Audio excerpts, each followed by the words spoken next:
Have you been cheating all this time? Out of nowhere, my husband, Michael, blurted out the words, looking at me as if he wanted me to deny it. "You must have hired a detective." Pictures of my partner and me entering a hotel. Photos of us walking arm in arm, snuggling close. The conclusive evidence was already in place. Maybe he was hoping I would apologize and cling to him. "Yes, just as you found out. But there's one thing you got wrong. This isn't an affair. It's serious." Finally, Michael could no longer face me and look down. "Let's get a divorce." Understood. After a brief pause, Michael nodded slowly in response to my final push. Michael and I, who both worked for a major company, met at a company social event and married after a workplace romance, despite being in different departments. Struggling with the demands of my sales job, I chose to become a stay-at-home mom following my marriage, relishing my newfound freedom. Perhaps it was this stress-free life that blessed me, as 2 years into our marriage I was pregnant, and soon after, I gave birth to our son, Kevin. A stable income from my husband and a darling son.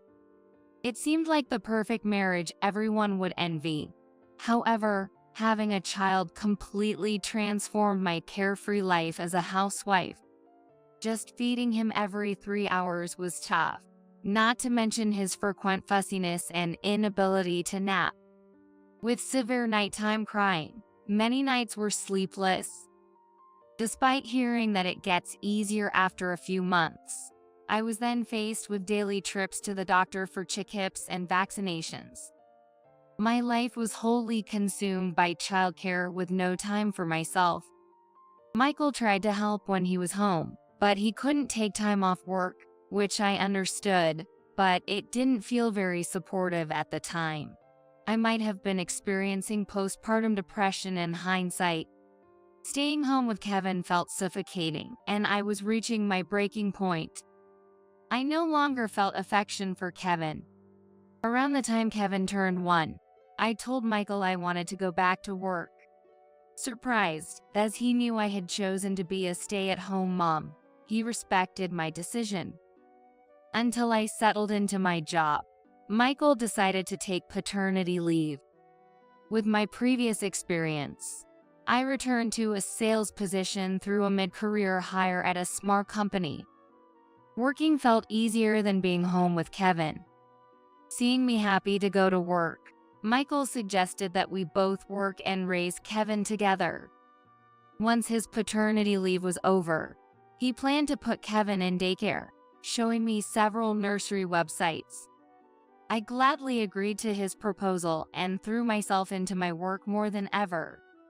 However, at my new job, I met an entrepreneur who was irresistibly charming. He was about the same age as Michael and had started his own business, which only added to his allure. Our conversations quickly shifted from business to personal, and I found myself agreeing without hesitation when he invited me to dinner. I justified it to myself as just work, and nodded without hesitation. The upscale restaurant was not a place for children, and that left me in a dreamy state. It didn't take long for me to remind myself that I'm not the type to just cater to Kevin. That evening, we checked into a luxurious hotel. By morning, Michael and Kevin had completely slipped my mind after a passionate night. Returning home the next morning, wondering how to explain my absence, Michael greeted me with a smile. Hard day, huh? I heard it was urgent client work from a colleague. The shower's ready. Are you going to hop in? Stunned by his response, I discreetly contacted the man. Apparently, his secretary had pretended to be a colleague and informed Michael.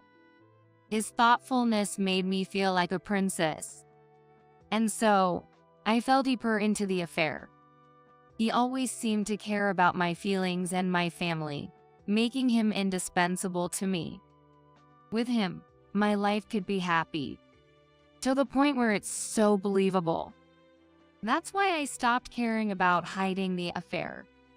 Getting caught might even be better. I was ready for divorce if it came to that, because I felt so. Michael accusing me of infidelity came at a surprisingly welcome time. He said he wouldn't demand alimony even if we divorced. Just give me custody of Kevin and this condo. Filled with hellish memories with Kevin, I was more than happy to let Michael have this place. The divorce proceeded smoothly, and I quickly moved to my new partner's high-rise apartment. Living in his penthouse, he celebrated our divorce becoming final with champagne. Let's celebrate our own marriage in a year.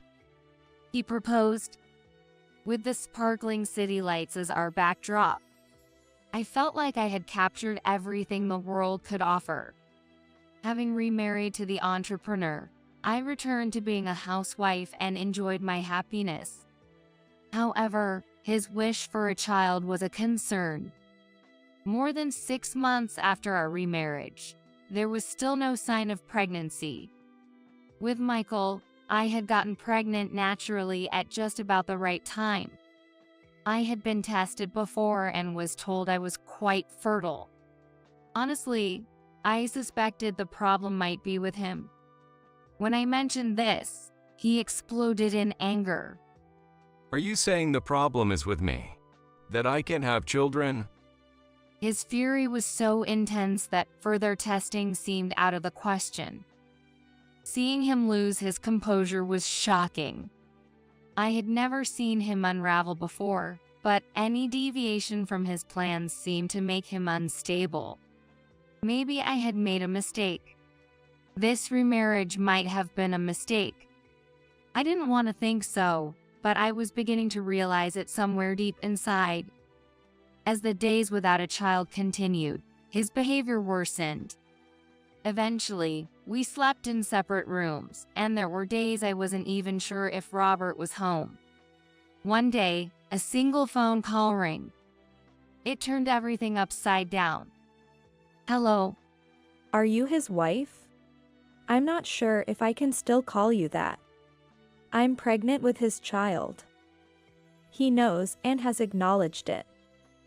It's a boy, due in a few months. I wanted to believe it was a lie, but the likelihood of his infidelity was high. His frequent absences had become the norm. Our relationship had grown so cold that he hardly looked at me anymore. But could the child really be his? No, that can't be. I muttered. Guess you'd know, being his wife and all. But honestly, it doesn't matter. He's acknowledged the child, she said before hanging up. As soon as he returned, I confronted him. The child's paternity is questionable. He wouldn't listen. There's a public image to maintain, so I won't divorce you. But the child that's coming will be my heir. It's because there's something wrong with you that this happened. I had no choice but to have a child with someone else. I was furious at him for justifying his affair, but I was too scared to let go of this lifestyle. Even knowing I wasn't loved, I couldn't resist the allure of living freely surrounded by luxury. But then he said, You'll take care of the upcoming child and his mother as a nanny. Despite being the legal wife, you can have children and just keep spending money. It's time you took some responsibility. What? Taking care of a child not related to me by blood? And the woman from the affair? Could there be anything more humiliating? It felt like I could hear a baby crying in the distance, and I was scratching at my throat. It's painful. I can't breathe. Overwhelmed, I left the house without caring about his shouting. Where did I go wrong? Before I knew it, I had reached the condo where I used to live with Michael. The scenery hadn't changed, and there was a strange comfort in it. I had hated that room so much, yet now I found myself missing it. Thinking back, Michael had always considered my feelings first, whether I chose to be a housewife or to work. Even when we were trying to have a child, he went for tests with me and said, "It's okay whether we have one or not." If I asked for help, wouldn't Michael help me? Suddenly, I felt a glimmer of hope. As I look at the unchanged apartment, it almost feels like if I rang the doorbell now, Michael and Kevin would welcome me. That's how I felt. I hadn't seen Kevin for about 2 years, but suddenly I missed him terribly. No mother could stop loving her own blood-related child. Ma'am, are you going to ring the bell? As I hesitated over pressing the room number, a child spoke to me. I turned around, shocked. It was unmistakably my son. But now, had Kevin just called me ma'am? Kevin didn't recognize me as his mother, not even remembering my face. Despair struck me at Kevin's harsh words. Kevin is looking at me with a puzzled expression as I become speechless. Brenda. It's likely he followed Kevin. Out of breath, Michael stood before me. Michael? Michael lifted Kevin and gently scolded him. This isn't our home anymore. I was just looking. I like our new, much bigger house better. Mom's waiting for us, so let's hurry back. Yeah. And my little brother's waiting too. Hey, you're getting ahead of yourself. We don't even know if it's a brother or a sister yet. This heartwarming family conversation just passed through my ears. Michael and Kevin continued walking past me, ignoring me completely. I wanted a redo. I couldn't even get the words out. Michael had sold the condo full of memories, remarried. And now they're expecting another child. Michael and Kevin, the picture-perfect happy family. I was supposed to be part of that too. Why did I make the wrong choice back then? Faced with the hellish days ahead as punishment, I felt nothing but despair.